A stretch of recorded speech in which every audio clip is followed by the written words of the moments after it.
ಶ್ರೀ ಗುರುಭ್ಯೋ ನಮಃ. ಹರಿ ಓಂ. ಶ್ರಿಯಪ್ಪತ್ತೇ ನಿತ್ಯ ಗಣಿತ ಗುಣಮಾಣಿಕ್ಯ ವಿಶದ ಪ್ರಭಾಜಾಲೋಲ್ಲಾಸೋಪಹತ ಸಕಲಾಬದ್ಯತಮಸೆ ಜಗಜ್ಜನ್ಮಸ್ಥೇಮ ಪ್ರಲಯ ರಚನಾಶೀಲವಪುಷೇ ನಮೋ ಶೇಷಾಂನಾಯ ಸ್ಮೃತಿಹೃದಯದೀಪ್ತಾಯ ಹರಯೇ ಯೇನ ಪ್ರಾದುರಭಾವಿ ಭೂಮಿವದಯೇ ವ್ಯಸ್ತಾರಿಗೋ ಸಂತತಿ ಪ್ರಬೋಧಿಶ್ರುತಿ ಪಂಕಜಂ ಕರುಣಯಾ ಪ್ರಕಾಶೀತತ್ವಂ ಪರಂ ಧ್ವಂತಂ ಧ್ವಂಸಮನಾಯಿ ಸಾಧುರಿಕರಶ್ಚಾಕಾರಿ ಸನ್ಮಾರ್ಜಗಃ ತೇನ ವ್ಯಾಸದಿವಾಕರೇಣ ಸತತಂ ಮಾತ್ಯಾಜಿ ಮೇ ಮಾನಸಂ ವ್ಯಾಪ್ತಿರ್ಯಸ್ಯ ನಿಜೇ ನಿಜೇ ನಮಃ ಸಾ ಪಕ್ಷೇ ಸಪಕ್ಷೇ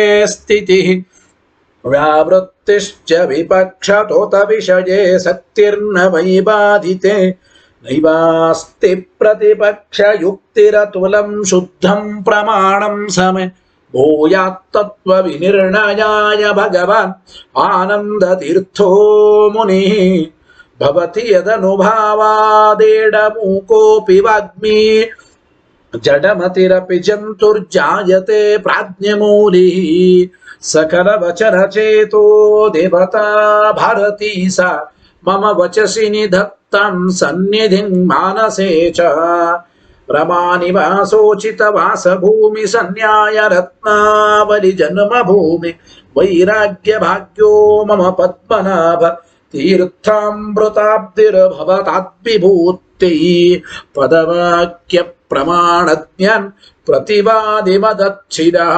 ಶ್ರೀಮದಕ್ಷೋಭ್ಯ ತೀರ್ಥಾಖ್ಯಾನ್ ಉಪತಿಷ್ಠೆ ಗುರುನ್ ಮಮ ಶ್ರೀಮದಾನಂದ ತೀರ್ಥಾರ್ಯ ಸನ್ಮನಃ ಸರಸೇ ಭುವಿ ಅನುವ್ಯಾಖ್ಯಾನ ನಲಿನೇ ಚಂಚರೀಕತಿ ಮೇ ಮನಃ ನ ಶಬ್ದಾಬ್ದೌ ಗಾಢಾಃ ನ ಚ ನಿಗಮ ಚರ್ಚಾಸು ಚತುರಾಃ ನ ಚ ನ್ಯಾಯೇ ಪ್ರೌಢಾಃ ನ ಚ ವಿದಿತ ವೇದ್ಯಾ ಅಪಿ ವಯಂ ಪರಂ ಶ್ರೀಮತ್ಪೂರ್ಣ ಪ್ರಮತಿ ಗುರುಕಾರುಣ್ಯ ಸರಣಿ ಪ್ರಪನ್ನಾ ಮಾನ್ಯಾಸ್ಮಃ ಕಿಮಪಿ ಚ ವದಂತೋಪಿ ಮಹತಾಂ ಭಗವತಾ ಬಾದರಾಯಣೇನ ಪ್ರಾಣಿನಾಂ ನಿಶ್ರೇಯಸಾಯ ಪ್ರಣೀತಮಪಿ ಬ್ರಹ್ಮಮೀಮಾಂಸಾ ಶಾಸ್ತ್ರಂ ಅಸಾಧು ನಿಬಂಧಂ ದತಮಸ ಅವಕುಂಠಿತತ್ವೇನ ಪ್ರಣೀತಮಿವ ಮನ್ಯಮಾನಃ ಭಗವಾನ್ ಆನಂದತೀರ್ಥಮುನಿಃ ಯಥಾಚಾರ್ಯಾಭಿಪ್ರಾಯಂ ಅಸ್ಯ ಭಾಷ್ಯಂ ವಿಧಾಯ ಅನುಭಾಷ್ಯಮಪಿ ಕರಿಷ್ಯನ್ ವಿಲೀನ ಪ್ರಕೃತಿತಯಾ ಸ್ವಯಮಂತರಾಯ ವಿದುರೋಪಿ ಅನವರತಮೀಶ್ವರ ಪ್ರವಣಕಾಯ ಕರಣರುತ್ತಿರಪಿ ನಾರಾಯಣ ಪ್ರಣಾಮಾದಿಕಂ ಪಾರೀಪ್ಸಿತಸ್ಯ ಅನಂತರಾಯ ಪರಿಸಮಾಪ್ತೇಃ ಪ್ರಚಯಸ್ಯ ಚ ಹೇತುತಯಾ ಅವಗೀತ ಶಿಷ್ಟಾಚಾರ ಪರಂಪರಾದಿನ ಅವಗತಂ ಅವಶ್ಯಂ ಕರಣೀಯಂ ಶಿಷ್ಯಾನ್ ಗ್ರಾಹಯಿತುಂ ಗ್ರಂಥಾದೌ ನಿಬಧ್ನಾತಿ ನಾರಾಯಣಮಿತಿ ನಾರಾಯಣಂ ನಿಖಿಲ ಪೂರ್ಣ ಗುಣೈಕದೇಹಂ ನಿರ್ದೋಷಮಾಪ್ಯತಮಮಪ್ಯಖಿಲೈಃ ಸುವಾಕ್ಯೈಃ ಅಸ್ಯೋದ್ಭವಾದಿದಮಶೇಷ ವಿಶೇಷತೋಪಿ ವಂದ್ಯಂ ಸದಾ ಪ್ರಿಯತಮಂ ಮಮ ಸನ್ನಮಾಮಿ ತಮೇವ ಶಾಸ್ತ್ರ ಪ್ರಭವಂ ಪ್ರಣಮ್ಯ ಜಗದ್ಗುರುಣಾಂ ಗುರುಮಂಜಸೈವ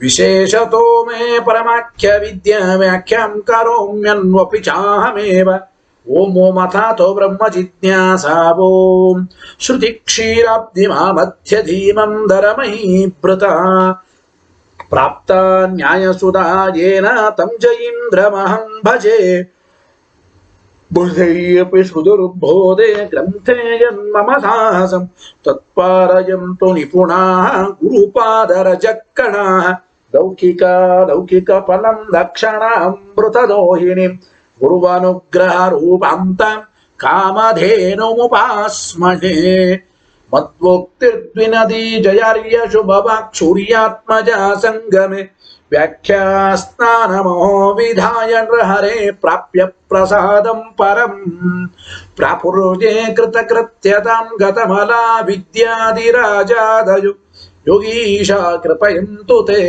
ಜಯ ಮುನೇರ್ಭಾವಸ್ಯ ಬೋಧಾಯ ಮೇ ಶುಕೇನ ಶಾಂತ್ಯಾದಿಷು ವಾಂಗ್ಮನ್ಯೇಷು ವ್ಯಾಸೇನ ಧೈರ್ಯಂ ಬುಧಿನೋಪಮೇಯಂ ಮನೋಜಿತ್ಯ ಮನಸಾಂ ನಿಪತ್ಯ ರಘುತ್ತಮಾಖ್ಯಂ ಸ್ವಗುರುಂ ನಮಾಮಿ ನ ದಗ್ಧಂ ಯಸ್ಯ ಕೌಪೀನಂ ಅಗ್ನೋ ದತ್ತಮಪಿ ಸ್ಫುಟಂ ವೇದೌ ವ್ಯಾಸ ಗುರುಂ ನೌಮಿ ಶ್ರೀವೇದೇಶ ನಮಸ್ಕೃತಂ ಸತ್ಯನಾಥ ಗುರು ಪಾತು ಯೋಧೀರೋ ನವಚಂದ್ರಿಕಾಂ ನವಾಮೃತ ಗದಾ ತೀರ್ಥ ತಾಂಡವಾನಿ ವ್ಯಚೀಕೃಪತ ಆರೂಢ ಸಹಸಾ ಯತೀಂದ್ರ ಪದವೀಂ ಗತ್ವಾ ಚ ವಾರಾಣಸಿಂ ತತ್ರತ್ಯಾನ್ ಕುಮತ ಪ್ರಚಾರ ನಿರತಾನ್ ಅದ್ವೈತ ದಿಗ್ಧಂತಿನಃ ಪ್ರೌಢಾರ್ಥೇ ವಚನೆ ಸುಯುಕ್ತಿ ಖಚಿತೆ ಸಂಭೀಷಯನ್ಮೋದಯನ್ ಸತ್ಯಧ್ಯಾನ ಸುಖೇ ಸರಿ ವಿಜಯತೆ ಪಾದಾಸಿತ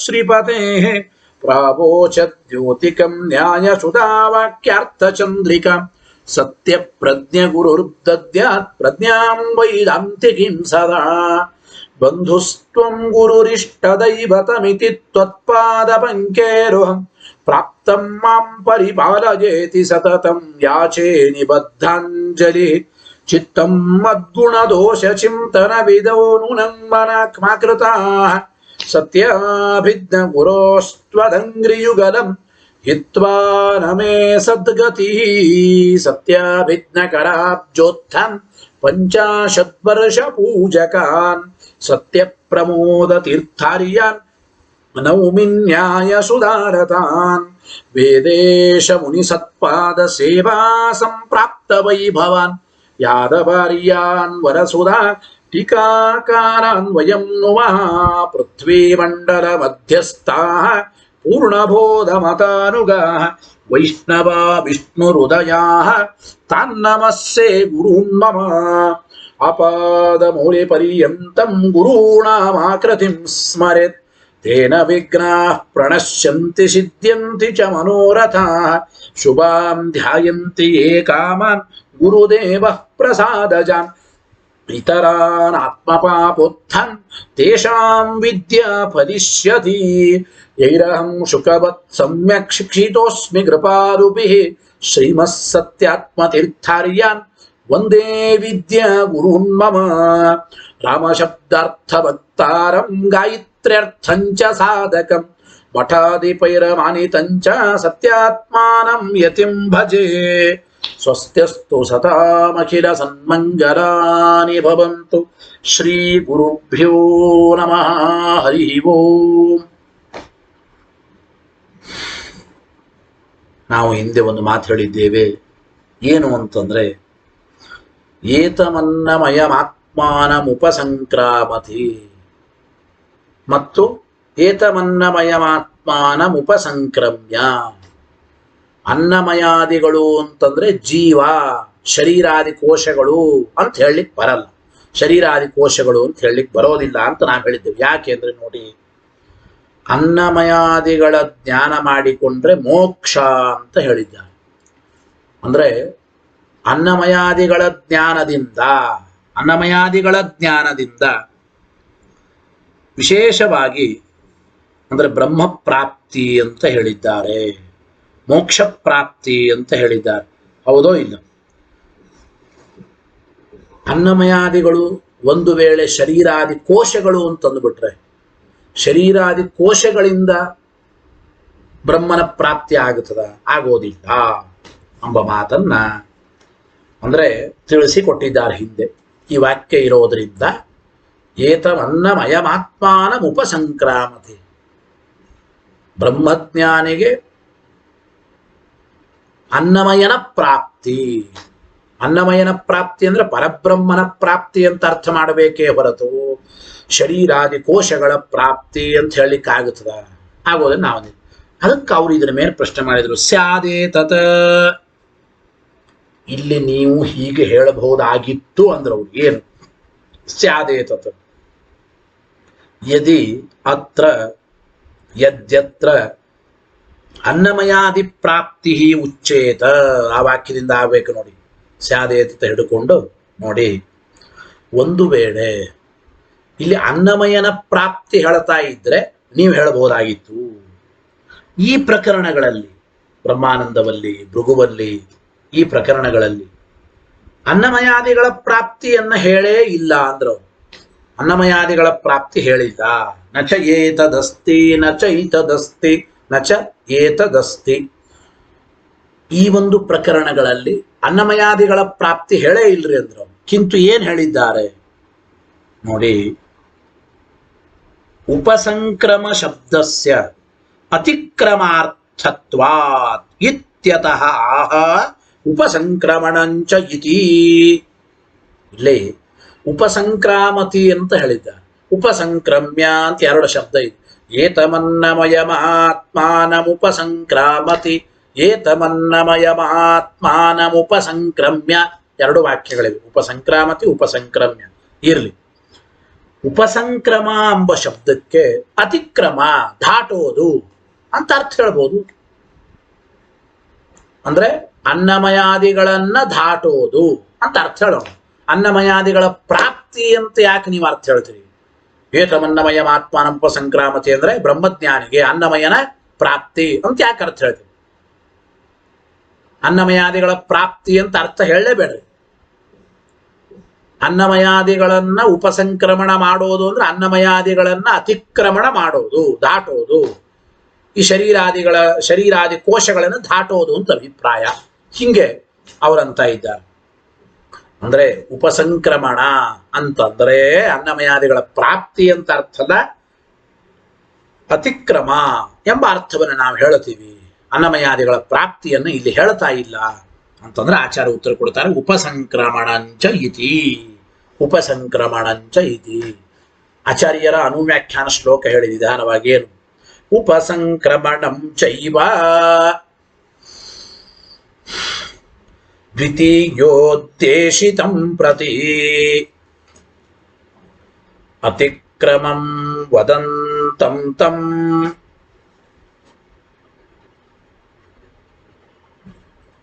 ಉಪಶಬ್ದೋ ನಿವಾರಯೇತ್.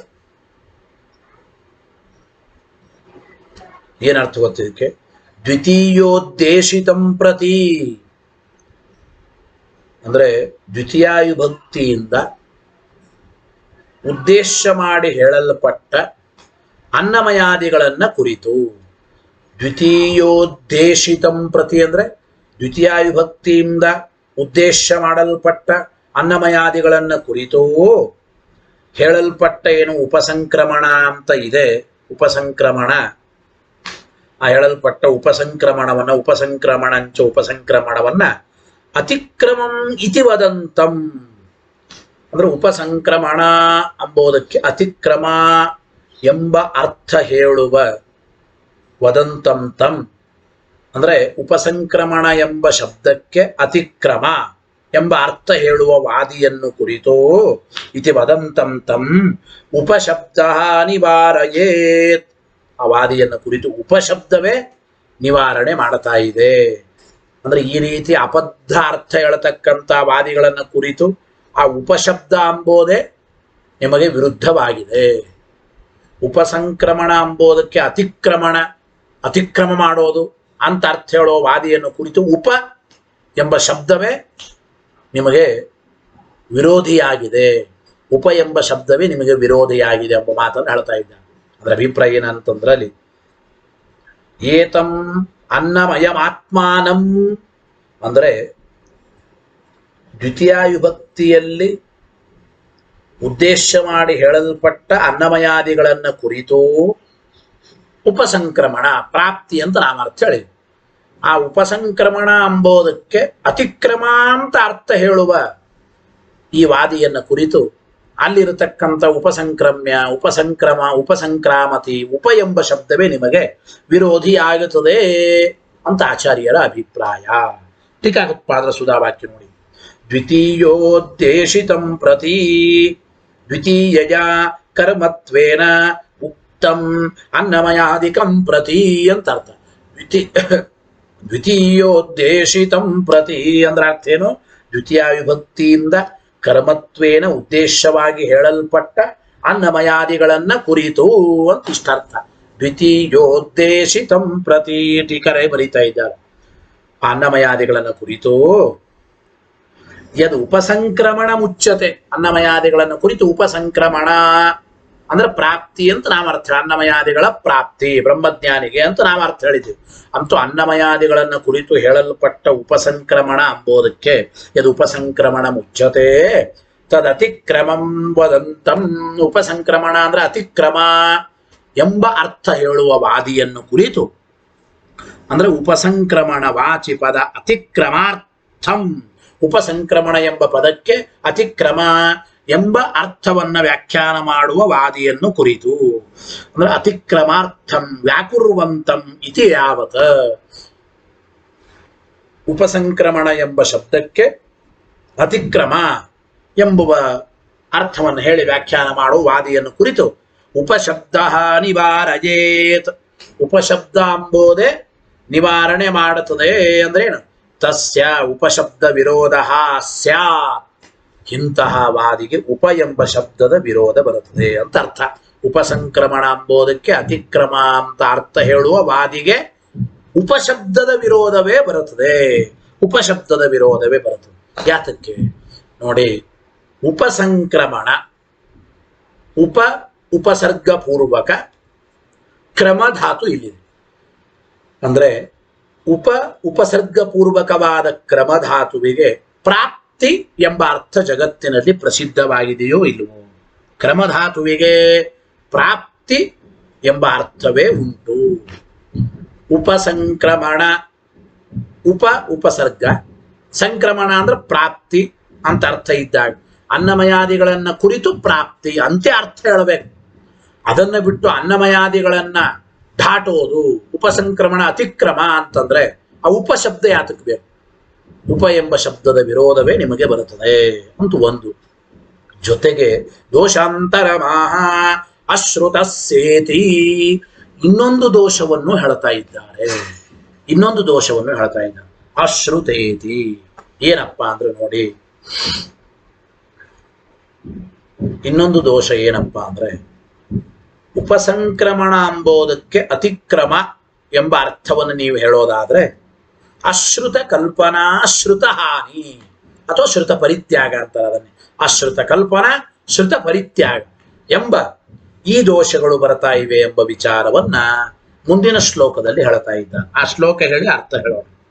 ಅಶ್ರುತಸ್ಯಾತಿ ಶಬ್ದಸ್ಯ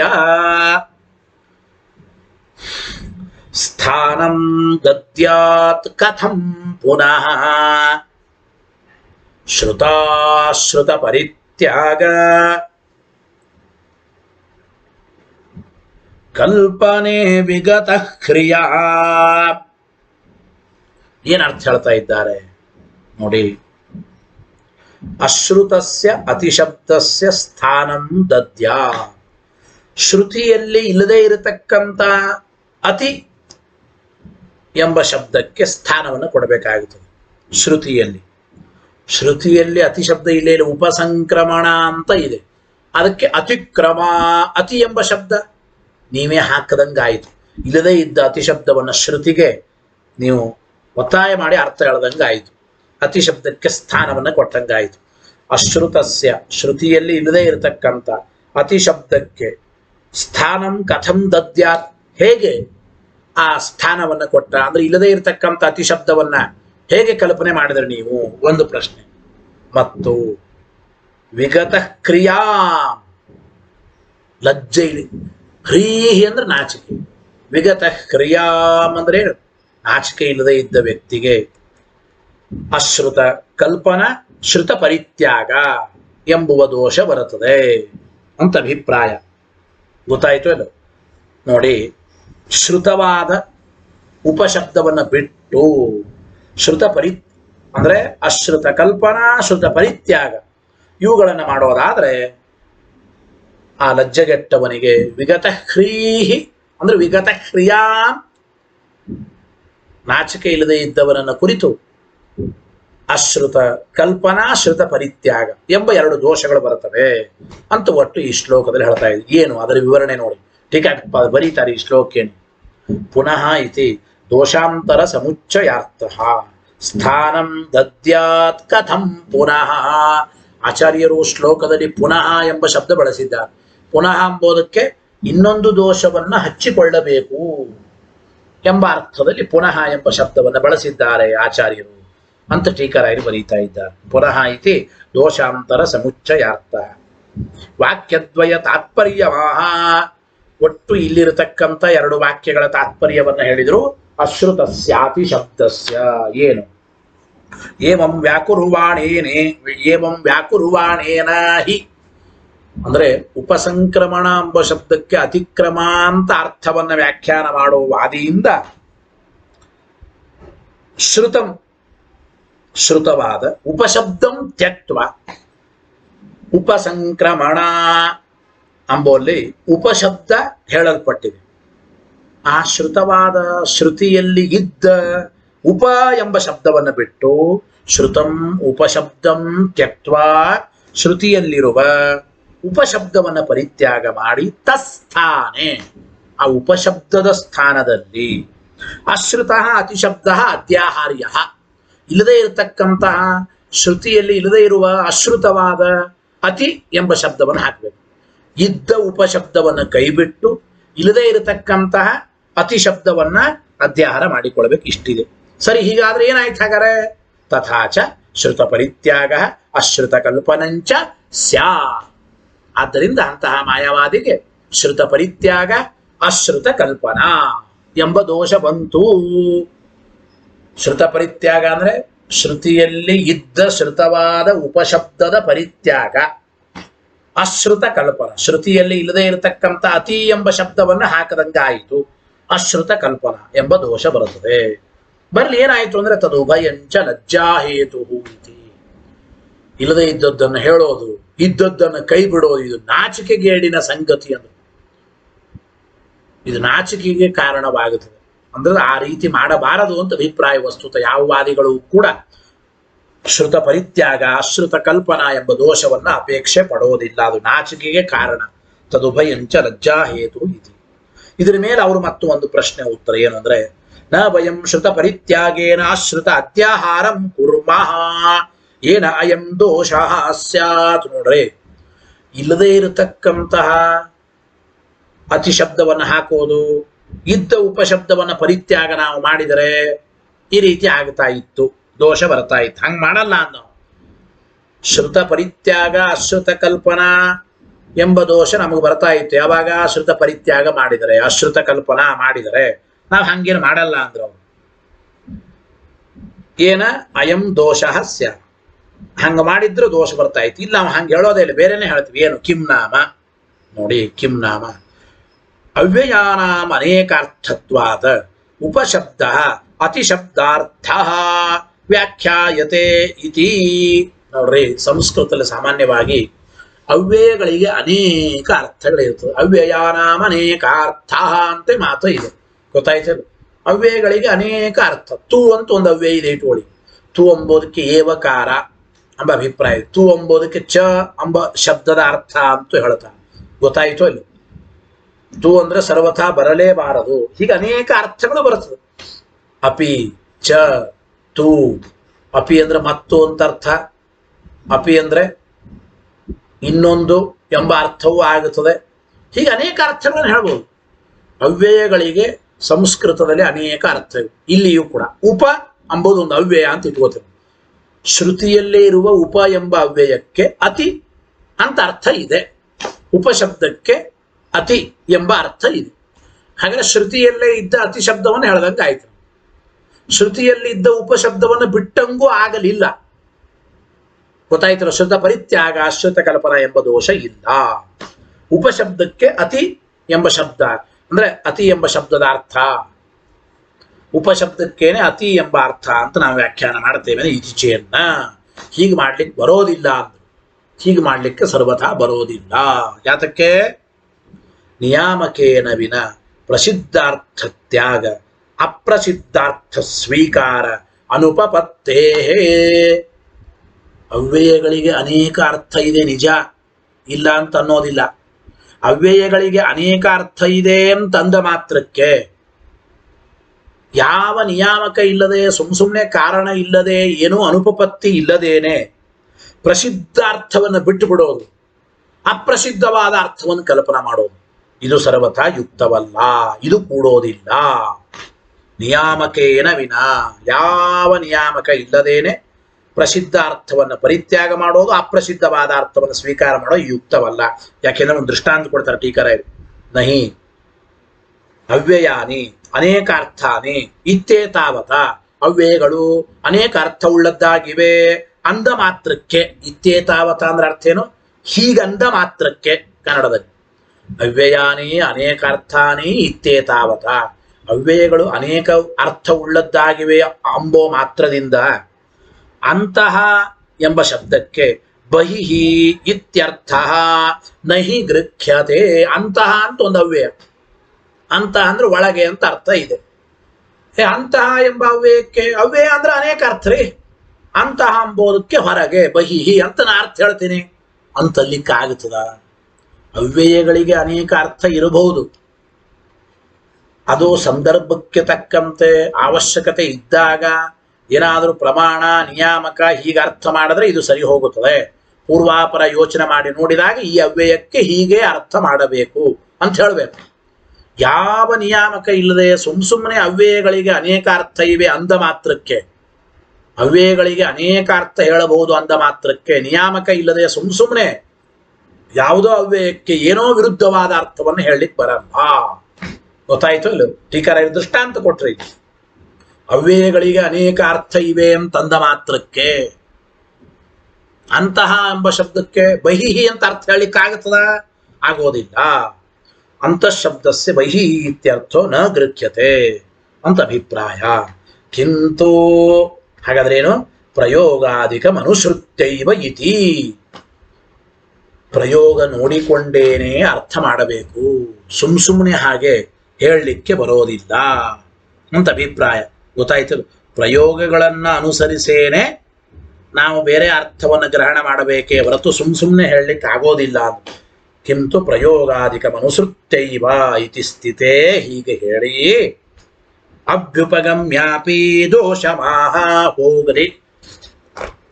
ವಸ್ತುತಃ ಇಲ್ಲಿರುವ ಉಪ ಎಂಬ ಶಬ್ದಕ್ಕೆ ಅತಿ ಎಂಬ ಅರ್ಥವನ್ನೇ ನಾವು ಹೇಳ್ತೀವಿ, ಕಲ್ಪನಾ ಮಾಡ್ತೀವಿ. ಅವ್ಯಯಗಳಿಗೆ ಅನೇಕ ಅರ್ಥ ಇದೆ ಅಂತಂದ್ರೆ ಹಂಗೆ ಹೇಳಲಿಕ್ಕೆ ಬರಲ್ಲ. ಕಾರಣ ಇಲ್ಲದೆ, ನಿಯಾಮಕ ಇಲ್ಲದೆ ಸುಮ್ಮನೆ ಏನೇನೋ ಅರ್ಥವನ್ನು ಹೇಳಲಿಕ್ಕೆ ಬರೋದಿಲ್ಲ ಅಂತ ಹೇಳಿ ಆಯ್ತು. ಹೋಗಲಿ ತುಷ್ಯತು ದುರ್ಜನ ನ್ಯಾಯೇನ, ನಿನ್ನ ರೀತಿ ಅರ್ಥ ಇಟ್ಟುಕೊಂಡರು ಉಪ ಅಂಬೋದಕ್ಕೆ ಅತಿ ಎಂಬ ಅರ್ಥವನ್ನು ಹೇಳಿಕೊಂಡ್ರೂ ಕೂಡ ದೋಷವನ್ನು ಹೇಳ್ತಾ ಇದ್ದಾರೆ ಆಚಾರ್ಯರು ಮುಂದಿನ ಶ್ಲೋಕದಲ್ಲಿ. ಅಭ್ಯುಪಗಮ್ಯಾಪಿ ದೋಷಮಾಹ ಮೃತಾವೇವ ಇತಿ. ಏನು ಆಚಾರ್ಯ ಹೇಳ್ತಾ ಇದ್ದಾರೆ ನೋಡಿ. ಉಪಸಂಕ್ರಮಣ ಅಂಬೋದಕ್ಕೆ ಅತಿಕ್ರಮ ಎಂಬ ಅರ್ಥ ಹೇಳಿದ್ರೆ ಪುನರುಕ್ತಿ ದೋಷ ಬರುತ್ತದೆ, ಆ ವಾದಿಗಳಿಗೆ ಪುನರುಕ್ತಿ ದೋಷ ಬರುತ್ತದೆ ಎಂಬ ವಿಚಾರವನ್ನು ಹೇಳ್ತಾ ಇದ್ದಾರೆ ಆಚಾರ್ಯರು. ಆ ಶ್ಲೋಕ ಹೇಳಿ ಏನು? ಮೃತಾವೇವ ಪರಿತ್ಯಾಗ ಕೃತೋಖ್ಯನ್ನಮಯಸ್ಯ ಚ. ಏನರ್ಥ ಗೊತ್ತಾ? ಮೃತಾವೇವ ಪರಿತ್ಯಾಗ ಕೃತೋಖ್ಯನ್ನಮಯಸ್ಯ ಚ. ಏನಭಿಪ್ರಾಯ? ಅನ್ನಮಯ, ಪ್ರಾಣಮಯ ಇವೆಲ್ಲವೂ ಶರೀರಾದಿ ಕೋಶಗಳು ಅಂತ ಹೇಳ್ತೇವೆ. ಅನ್ನಮಯಾದಿಗಳ ಪ್ರಾಪ್ತಿ ಅಂತ ನಾವು ಅರ್ಥ ಹೇಳಿದ್ದೀವಿ. ಉಪಸಂಕ್ರಾಮತೆ ಎಂಬುದು ನಿಮ್ಮ ಪ್ರಕಾರ ಅನ್ನಮಯಾದಿಗಳ ಅತಿಕ್ರಮಣ ಮಾಡುವುದು ಅಂತ ಹೇಳಬೇಕು. ಸರಿ, ಅನ್ನಮಯಾದಿ ಕೋಶಗಳ ಅತಿಕ್ರಮಣ ಅಂದ್ರೆ ಏನು? ನಾವು ಸತ್ತಾಗಲೇನೆ ಈ ಶರೀರಾದಿ ಕೋಶಗಳನ್ನು ಬಿಡ್ತೇವೆ. ಅನ್ನಮಯಾದಿಗಳೊಂದು ಶರೀರಾದಿ ಕೋಶಗಳು ಅಂತ ನೀ ಅರ್ಥ ಹೇಳಿದ್ದು. ಹಾಗಾದ್ರೆ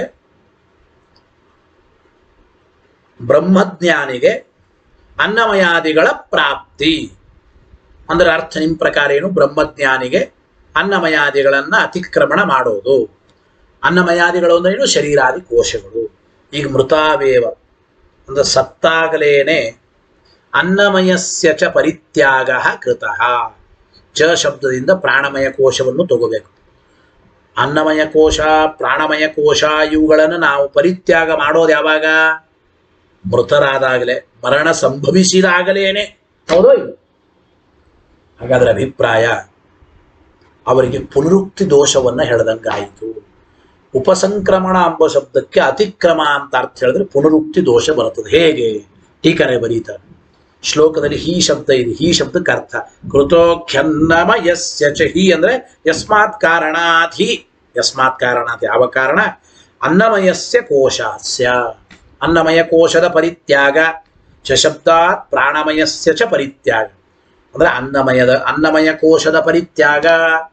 ಚ ಎಂಬ ಶಬ್ದ ಶ್ಲೋಕದಲ್ಲಿ ಮೃತಾವೇವ ಪರಿತ್ಯಾಗ ಕೃತೋಖ್ಯನ್ನಮಯಸ್ಯ ಚ. ಅನ್ನಮಯ ಕೋಶ ಆಚಾರ್ಯ ಹೇಳಿದ್ದಾರೆ. ಚ ಶಬ್ದದಿಂದ ಪ್ರಾಣಮಯ ಕೋಶವನ್ನು ತಗೋಬೇಕು. ಇರ್ಲಿ. ಹಿ ಯಸ್ಮಾತ್ ಕಾರಣಾತ್ ಯಾವ ಕಾರಣ? ಅನ್ನಮಯ ಕೋಶದ ಮತ್ತು ಚ ಶಬ್ದದಿಂದ ಪ್ರಾಣಮಯ ಕೋಶದ ಪರಿತ್ಯಾಗ. ಪರಿತ್ಯಾಗ ಯಾವಾಗ? ಮೃತಾವೇವ ಕೃತೋ ಭವತಿ. ನಾವು ಸತ್ತಾಗಲೇ, ಮೃತರಾದಾಗಲೇ ಈ ಶರೀರದ ಅನ್ನಮಯ ಕೋಶ ಪ್ರಾಣಮಯ ಕೋಶಗಳನ್ನು ಪರಿತ್ಯಾಗ ಮಾಡುತ್ತೇವೆ. ಹಾಗಾದ್ರೆ ಯಾಕೆ ಅಂದ್ರೆ ಮೃತೇ ಶರೀರ ಪರಿತ್ಯಾಗ ರೂಪತ್ವಾತ್ ಮೃತಿ ಮರಣ. ಮರಣ ಅಂದ್ರೆ ಏನ್ರಿ? ಈ ಶರೀರವನ್ನ ಬಿಡೋದೇ ಮರಣ. ಜೀವನಿಗಂತೂ ಮರಣ ಇಲ್ಲ, ಜೀವನಿಗೆ ನಾಶ ಇಲ್ಲ. ಜೀವ ಅನಾದಿ ನಿತ್ಯ. ಜೀವ ಅನಾದಿ ನಿತ್ಯ ಅಂದ್ಮೇಲೆ ಜೀವನಿಗೆ ಮರಣ. ಇದರ ಡೆಫಿನೇಷನ್ ಏನು?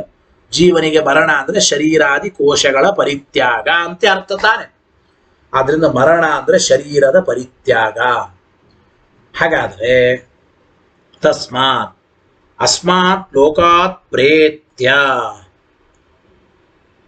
ಅಂದ್ರೆ ಅಸ್ಮಾತ್ ಲೋಕಾತ್ ಪ್ರೇತ್ಯ ಅಂತ ಹೇಳ್ತಾ ಇದ್ದಾರೆ. ಮರಣವನ್ನ ಹೇಳುವ ಶ್ರುತಿ ವಾಕ್ಯ ಇದು.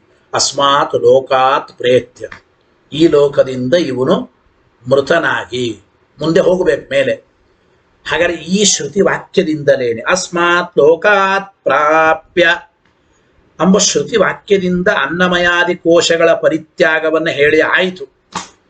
ಅನ್ನಮಯಾದಿಗಳ ಉಪಸಂಕ್ರಮಣ ಅಂದ್ರೆ ಅನ್ನಮಯಾದಿಗಳ ಅತಿಕ್ರಮಣ, ಅನ್ನಮಯಾದಿ ಕೋಶಗಳ ಅತಿಕ್ರಮಣ ಹೇಳಿ ಆಯಿತು.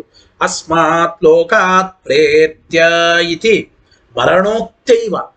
ಈ ಲೋಕದಿಂದ ಇವನು ಮೃತನಾಗಿ ಅಂದ್ರೆ ಮರಣ ಹೊಂದಿ. ಮರಣ ಹೊಂದಿ ಅಂದ್ರೆ ಏನು? ಈ ಅನ್ನಮಯಾದಿ ಶರೀರಾದಿ ಕೋಶಗಳನ್ನ ದಾಟಿ ಅನ್ನಮಯಾದ್ಯತಿಕ್ರಮಸ್ಯ ಉಕ್ತತ್ವ. ಅಸ್ಮಾತ್ ಲೋಕಾತ್ ಪ್ರೇತ್ಯ ಅಂತ ಹಿಂದಿನ ವಾಕ್ಯದಿಂದಲೇನೆ ಈ ಶರೀರಾದಿ ಕೋಶಗಳ ಅತಿಕ್ರಮಣವನ್ನು ಹೇಳಿ ಆಗಿದೆ.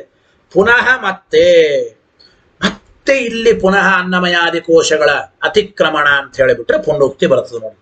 ಪುನಃ ಏತಮನ್ನಮಯಮಾತ್ಮಾನಮುಪಸಂಕ್ರಾಮತಿ ಇತಿ ತದ್ ಅತಿಕ್ರಮ ಉಕ್ತವು ಪುನರುಕ್ತಿ ಪ್ರಸಜ್ಜೇತ.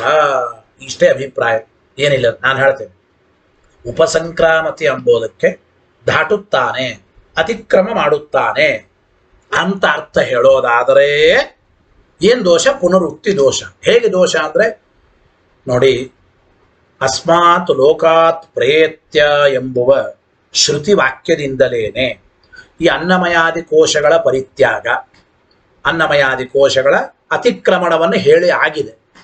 ಮತ್ತೆ ನೀವು ಇಲ್ಲಿ ಈ ಪ್ರಕರಣದಲ್ಲಿಯೂ ಕೂಡ ಏತಮನ್ನಮಯಮಾತ್ಮಾನ ಉಪಸಂಕ್ರಾಮತಿ ಎಂಬ ಪ್ರಕರಣದಲ್ಲಿಯೂ ಕೂಡ ಉಪಸಂಕ್ರಮಣ ಎಂಬುದಕ್ಕೆ ಅತಿಕ್ರಮ ಅನ್ನಮಯಾದಿ ಕೋಶಗಳನ್ನು ದಾಟೋದು. ಮತ್ತೆ ಪುನಃ ಅದನ್ನೇ ಹೇಳಿದ್ರೆ ಪುನರುಕ್ತಿ ಎಂಬ ದೋಷ ಬರುತ್ತದೆ. ಮರಣವಾದಾಗಲೇನೆ ಅನ್ನಮಯಾದಿ ಕೋಶಗಳ ಪರಿತ್ಯಾಗ ಹೇಳಿ ಆಗಿದೆ. ಮತ್ತೆ ಇಲ್ಲಿ ಏತಮನ್ನಮಯಮಾತ್ಮಾನ ಉಪಸಂಕ್ರಾಮತಿ ಎಂಬ ವಾಕ್ಯದಿಂದಲೂ ಅನ್ನಮಯಾದಿ ಕೋಶಗಳ ಅತಿಕ್ರಮಣ ಅಂತ ಹೇಳಿಬಿಟ್ರೆ ನಿಮಗೆ ಪುನರುಕ್ತಿ ಎಂಬ ದೋಷ ಬರುತ್ತದೆ ಅಂತ ಹೇಳಿದಂಗಾಯಿತು. ಈ ರೀತಿ ಹೇಳಿದಂಗಾಯಿತು ಎಂಬ ವಿಚಾರವನ್ನ ತಿಳಿಸಿಕೊಡ್ತಾ ಇದ್ದಾರೆ ಟೀಕಾಕೃತ್ಪಾದರು ಆಚಾರ್ಯರ ಶ್ಲೋಕದಿಂದ. ಇದಾದ ಮೇಲೆ ಇನ್ನೊಂದು ಮಾತನ್ನು ಕೂಡ ಟೀಕಾಕೃತ್ಪಾದ ಮುಂದೆ ಹೇಳ್ತಾ, ಕಿಂಚ ಬ್ರಹ್ಮವಿದಾಪ್ನೋತಿ ಪರಂ ಇತಿ ಉಪಕ್ರಮ ಅನುಗುಣ್ಯಂಚ ಪ್ರಾಪ್ತಿಪರತ್ವೇ ಸ್ಯಾತ್. ನೋಡಿ, ಏತಮನ್ನಮಯಮಾತ್ಮಾನಮುಪಸಂಕ್ರಾಮತಿ. ಉಪಸಂಕ್ರಾಮತಿ ಅಂಬೋದಕ್ಕೆ ಅನ್ನಮಯಾದಿಗಳ ಪ್ರಾಪ್ತಿ ಅಂತ ಅರ್ಥ ಹೇಳಿದರೆ, ನಮ್ಮ ಪ್ರಕಾರ ಹೇಳಿದರೆ ಆರಂಭದ ಉಪಕ್ರಮ ವಾಕ್ಯಕ್ಕೆ ಅನುಗುಣವೂ ಆಗುತ್ತದೆ ಅಂತ ಟೀಕಾರ ಹೇಳ್ತಾ ಇದ್ದಾರೆ. ಇಲ್ಲಿ ಕೊನೆಗೆ ಈಗ ಹೇಳಿದರು ಏತಮನ್ನಮಯ ಮಹಾತ್ಮಾನಮುಪಸಂಕ್ರಾಮತಿ ಅಂಬುದಕ್ಕೆ ನಾವೇನು ಹೇಳಿದ್ದೇವೆ? ಬ್ರಹ್ಮಜ್ಞಾನಿಗೆ ಅನ್ನಮಯಾದಿಗಳ ಪ್ರಾಪ್ತಿ ಆಗುತ್ತದೆ ಫಲ ಹೇಳಿದ. ಉಪಸಂಕ್ರಾಮತಿ ಅಂದ್ರೆ ಅನ್ನಮಯಾದಿಗಳ ಪ್ರಾಪ್ತಿ ನಾವು ಅರ್ಥ ಹೇಳಿದ್ದೇವೆ. ನೋಡಿ ಇದೇನೇ ನಾವು ಹೇಳಿದ ಅರ್ಥ. ಬ್ರಹ್ಮವಿದಾಪ್ನೋತಿ ಪರಂ, ಬ್ರಹ್ಮವಿತ್ ಪರಂ ಆಪ್ನೋತಿ. ಮೊದಲು ಹೇಳಿದ್ದಾರೋ ಇದು, ಬ್ರಹ್ಮಜ್ಞಾನಿ ಪರಬ್ರಹ್ಮನನ್ನ ಹೊಂದುತ್ತಾನೆ, ಹಾಗಾದ್ರೆ ಅನ್ನಮಯಾದಿಗಳನ್ನ ಹೊಂದುತ್ತಾನೆ. ಅನ್ನಮಯಾದಿಗಳು ಅಂದ್ರೆ ಅಲ್ಲಿ ಬ್ರಹ್ಮನೇ ನಮ್ಮ ಸಿದ್ಧಾಂತದಲ್ಲಿ. ಆದ್ರಿಂದ ಅನ್ನಮಯಾದಿಗಳ ಪ್ರಾಪ್ತಿ ಅಂತ ನಾವು ಹೇಳುವ ಅರ್ಥವೇ ಬ್ರಹ್ಮವಿದಾಪ್ನೋತಿ ಪರಂ ಅಂತ ಮೊದಲು ಹೇಳಿದ ವಾಕ್ಯಕ್ಕೆ ಅನುಗುಣವಾಗುತ್ತದೆ. ಬ್ರಹ್ಮವಿದಾಪ್ನೋತಿ ಪರಂ ಅಂತ ಮೊದಲು ಹೇಳಿ, ಬ್ರಹ್ಮಜ್ಞಾನಿಯಾದವನು ಪರಬ್ರಹ್ಮನನ್ನು ಹೊಂದುತ್ತಾನೆ ಅಂತ ಮೊದಲು ಹೇಳಿ, ಆಮೇಲೆ ಬ್ರಹ್ಮಜ್ಞಾನಿಯಾದವನು ಅನ್ನಮಯಾದಿಗಳನ್ನ ಅತಿಕ್ರಮಣ ಮಾಡ್ತಾನೆ ಅಂತ ನಿಮ್ಮ ಪ್ರಕಾರ ಅರ್ಥ ಹೇಳಿದ್ರೆ ಅದು ಉಪಕ್ರಮ ವಾಕ್ಯ. ಬ್ರಹ್ಮವಿದಾಪ್ನೋತಿ ಪರಂ ಎಂಬ ಉಪಕ್ರಮ ವಾಕ್ಯಕ್ಕೆ ಅನುಗುಣವಾಗೋದಿಲ್ಲ.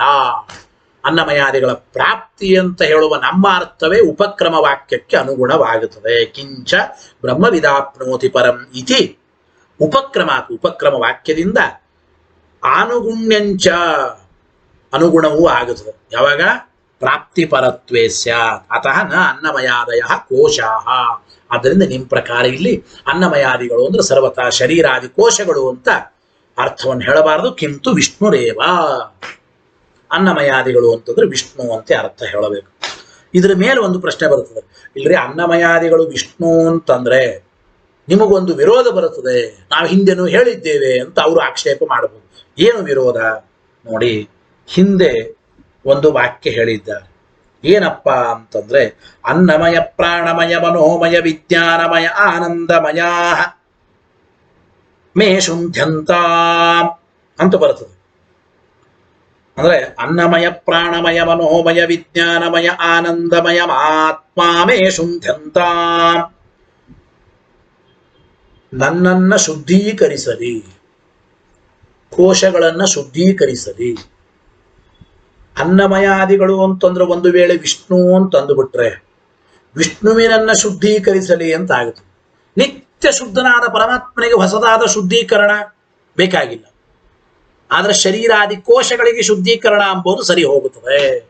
ಅಂದ್ರೆ ಅನ್ನಮಯಾದಿಗಳು ಅಂತಂದ್ರೆ ಶರೀರಾದಿ ಕೋಶಗಳು ಅಂತ ಅರ್ಥ ಹೇಳಿದರೇನೆ ಈ ಶುದ್ಧಿ ಪ್ರಾರ್ಥನಾ ಅಂದ್ರೆ ನನ್ನ ಅನ್ನಮಯಾದಿಗಳು ಅಂದ್ರೆ ಅನ್ನಮಯಾದಿ ಕೋಶಗಳು ಶುದ್ಧವಾಗಲಿ ಅಂತ ಪ್ರಾರ್ಥನೆ ಮಾಡ್ತಾ ಇದ್ದಾರೆ ವೇದ ಮಂತ್ರದಲ್ಲಿ. ನನ್ನ ಅನ್ನಮಯಾದಿಗಳು ಶುದ್ಧವಾಗಲಿ ಅಂತ ಪ್ರಾರ್ಥನೆ ಮಾಡ್ಬೇಕಾದ್ರೆ ಈ ಶರೀರಾದಿ ಕೋಶದ ಪರವಾಗಿ ಅರ್ಥ ಮಾಡಬೇಕು. ಅನ್ನಮಯಾದಿಗಳು ಶರೀರಾದಿ ಕೋಶಗಳೇ, ವಿಷ್ಣುವಿಗೆ ಹೊಸದಾದ ಶುದ್ಧಿ, ನಿತ್ಯ ಶುದ್ಧನಾದ ಪರಮಾತ್ಮ ಅವನು. ಶುದ್ಧಿ ಪ್ರಾರ್ಥನಾ ಲಿಂಗಾತ ಅನ್ನಮಯಾದಿಗಳು ಶುದ್ಧವಾಗಲಿ ಎಂಬುವ ಈ ಲಿಂಗ ಇರೋದ್ರಿಂದ ವಾಕ್ಯಾಂತರ ಉಕ್ತಾನ, ಬೇರೆ ವಾಕ್ಯದಿಂದ ಹೇಳಲ್ಪಟ್ಟ ಆ ಕೋಶ ಪರವಾಗಿ ಅರ್ಥ ಹೇಳಿದ್ರೆ ಸರಿ, ನೀವು ವಿಷ್ಣು ಅಂತ ಅರ್ಥ ಹೇಳಿದ್ರೆ ವಿರೋಧ ಬರುತ್ತದೆ. ಉಕ್ತಾನ ಕೋಶತ್ವೇಪಿ ನ ಕಶ್ಚಿದ್ವಿರಿ, ಏನು ವಿರೋಧ ಬರಲ್ಲ ಅಂದ್ರು. ಸರ್ವಥಾ ನಮಗೇನು ವಿರೋಧ ಬರಲ್ಲ. ಯಾತಕ್ಕೆ? ಏನು? ಅಪಿಚ ತೇ ಅನ್ನಮಯಾದಯ, ಅಪಿಚ ತೇ ಅನ್ನಮಯಾದಯ ಇಲ್ಲಿ ಹೇಳ್ತಾ ಇದ್ದಾರೆ.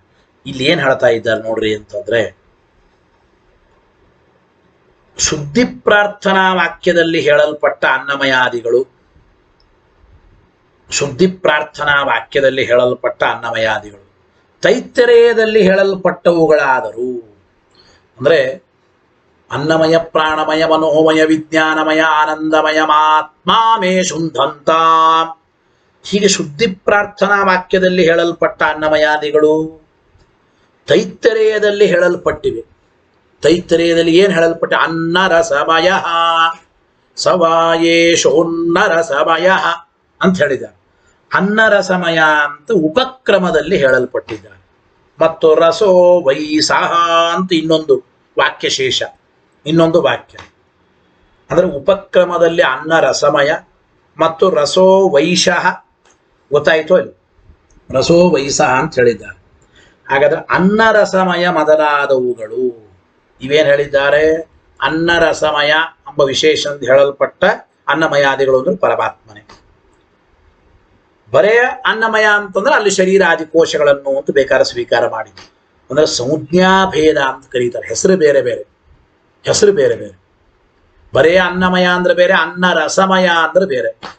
ಹೆಸರು ಬೇರೆ ಬೇರೆ ಇದ್ದ ಮೇಲೆ ಅರ್ಥವೂ ಕೂಡ ಬೇರೆ ಬೇರೆ ಅಂತ ಸ್ವೀಕಾರ ಮಾಡಬೇಕು ಅಂತ ಅಭಿಪ್ರಾಯ.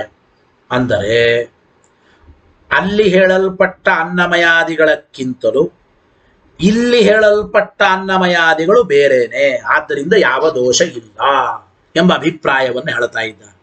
ಅಂದ್ರೆ ಒಂದು ಮಾತಿದೆ ವ್ಯಾಕರಣದಲ್ಲಿ, ಜೈಮಿನಿ ಸೂತ್ರವೇ ಇದೆ. ಏನು? ಶಬ್ದಾಂತರೇ ಕರ್ಮಭೇದ ಕೃತಾನುಬಂಧಿತ್ವಾತ್ ಅಂತ ಜೈಮಿನಿ ಸೂತ್ರ. ಶಬ್ದಗಳು ಬೇರೆ ಬೇರೆ ಆದಂತೆ ಅರ್ಥಗಳು ಬೇರೆ ಬೇರೆ ಇವೆ ಅಂತ. ಯಜತಿ, ದದಾತಿ, ಜುಹೋತಿ. ಯಜತಿ ಅಂದ್ರೆ ಯಾಗ ಮಾಡುತ್ತಾನೆ, ಯಾಗ ಅಂತ ಅರ್ಥ ಬರುತ್ತದೆ, ಗೊತ್ತಾಯ್ತು? ಯಜ ಪೂಜಾಯ. ದದಾತಿ ಅಂತಂದ್ರೆ ದಾನೆ ಕೊಡುತ್ತಾನೆ, ದಾನ ಕೊಡುತ್ತಾನೆ ಅರ್ಥ ಬರುತ್ತೆ ನೋಡಿ. ಜುಹೋತಿ ಶಬ್ದ ಪ್ರಯೋಗ ಬೇರೆ ಬೇರೆ ಕ್ರಮವಾಗಿ. ಅಲ್ಲಿ ಜುಹೋತಿ ಅಂದ್ರೆ ಹೋಮ ಮಾಡುತ್ತಾನೆ. ಹೀಗೆ ಭಿನ್ನ ಭಿನ್ನವಾದ ಅರ್ಥವೇ ಪ್ರಾಪ್ತವಾಗಿದೆ. ಶಬ್ದ ಭೇದದಿಂದ ಅರ್ಥವು ಬೇರೆ ಬೇರೆ ಆಗುತ್ತದೆ. ಹಾಗೆ ಅನ್ನಮಯ, ಅನ್ನ ರಸಮಯ ಅಂತ ಹೇಳಿದ್ದಾರೆ. ಅಲ್ಲಿ ಹೇಳಿರತಕ್ಕಂಥದ್ದು ಅನ್ನಮಯ, ಇಲ್ಲಿ ಅನ್ನ ರಸಮಯ. ಅನ್ನಮಯಾದಿಗಳಕ್ಕಿಂತ ಇಲ್ಲಿ ಹೇಳಲ್ಪಟ್ಟ ಅಂದ್ರೆ ಅಲ್ಲಿ ಹೇಳಲ್ಪಟ್ಟ ಅನ್ನಮಯಾದಿಗಳು, ಇಲ್ಲಿ ಹೇಳಲ್ಪಟ್ಟ ಅನ್ನ ರಸಮಯ ಇವು ಬೇರೆ ಬೇರೆನೆ. ಆದ್ದರಿಂದ ಏನು ತೊಂದರೆ ಇಲ್ಲ. ಸಂಜ್ಞಾ ಭೇದದಿಂದ ಬೇರೆ ಬೇರೆನೆ ಅರ್ಥ, ಆದ್ದರಿಂದ ಯಾವ ದೋಷ ಬರಲ್ಲ ಎಂಬ ಅಭಿಪ್ರಾಯವನ್ನು ಹೇಳ್ತಾ ಇದ್ದಾರೆ.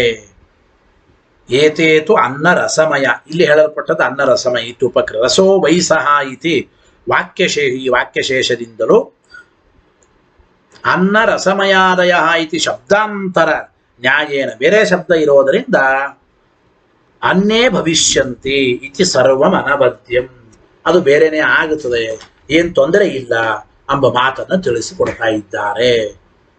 ಅಂದರೆ ಅನ್ನಮಯಾದಿ ಕೋಶಗಳು ಶುದ್ಧವಾಗಲಿ ಅಂದರೆ ಅಲ್ಲಿ ಶರೀರ ಅಂತ ಅರ್ಥ ಮಾಡಿ, ಶುದ್ಧವಾಗಲಿ ಅಂತ ಹೇಳಿದ್ರು. ಅನ್ನ ರಸಮಯ ಅಂತಂದಾಗ ಅನ್ನಮಯ ಅಂತಂದ್ರೆ ಇಲ್ಲಿ ಪರಮಾತ್ಮನೇ ಅಂತ ಈ ರೀತಿಯಾಗಿ ನಾವು ಅರ್ಥ ಮಾಡಿಕೊಳ್ಬೇಕಾದ್ದರಿಂದ ಶುದ್ಧಿ ಪ್ರಾರ್ಥನಾ ವಾಕ್ಯದ ವಿರೋಧವೂ ಕೂಡ ನಮಗಿಲ್ಲ ಎಂಬ ಮಾತನ್ನು ತಿಳಿಸಿಕೊಡ್ತಾ ಇದ್ದಾರೆ. ಮುಂದೆ ಮಾಯಾವಾದಿಗಳು ಈ ಪ್ರಕರಣಕ್ಕೆ ಏನು ವ್ಯಾಖ್ಯಾನ ಮಾಡ್ತಾ ಇದ್ದಾರೆ? ಅನ್ನಮಯ, ಪ್ರಾಣಮಯ, ಮನೋಮಯ, ವಿಜ್ಞಾನಮಯ, ಆನಂದಮಯ ಐದುಗಳಲ್ಲಿ ಕೆಲವು ಕೋಶ ಅಂತಾರೆ, ಕೆಲವು ಬ್ರಹ್ಮ ಅಂತಾರೆ. ಮಾಯಾವಾದಿಗಳು ಕೂಡ ಹಿಂಗೆ ಐದೂ ಬ್ರಹ್ಮ ಅಂತ ಅವರು ಹೇಳೋದಿಲ್ಲ. ಮಾಯಾವಾದಿಗಳು ಕೂಡ ಅವ್ರು ಹೇಗೆ ಹೇಳ್ತಾರೆ ಏನು, ಮಾಯಾವಾದಿಗಳ ವ್ಯಾಖ್ಯಾನ ಏನು, ಆ ಮಾಯಾವಾದಿಗಳ ವ್ಯಾಖ್ಯಾನ ತಪ್ಪು ಯಾಕೆ, ಈ ವಿಚಾರ ಸ್ವಲ್ಪ ಇದೆ. ನಿಧಾನವಾಗಿ ಅದೊಂದು ಒಂದು ಪ್ರತ್ಯೇಕ ಹೊಸ ವಿಷಯವೇ, ಅದು ನಾಳಿನ ಪಾಠದಲ್ಲಿ ಮತ್ತೆ ತಿಳಿಯೋಣ ಅಂತ ಹೇಳ್ತಾ, ಹರಯೇ ನಮಃ. ಶ್ರೀಕೃಷ್ಣಾರ್ಪಣಮಸ್ತು. ಅನೇನ ಭಾವಿಯತ್ ಪುಣ್ಯಂ ತದಾಪ್ನೋತು ಗುರುರ್ಮಮ. ಮದ್ವೇಷಾರ್ಪಣಮಸ್ತು.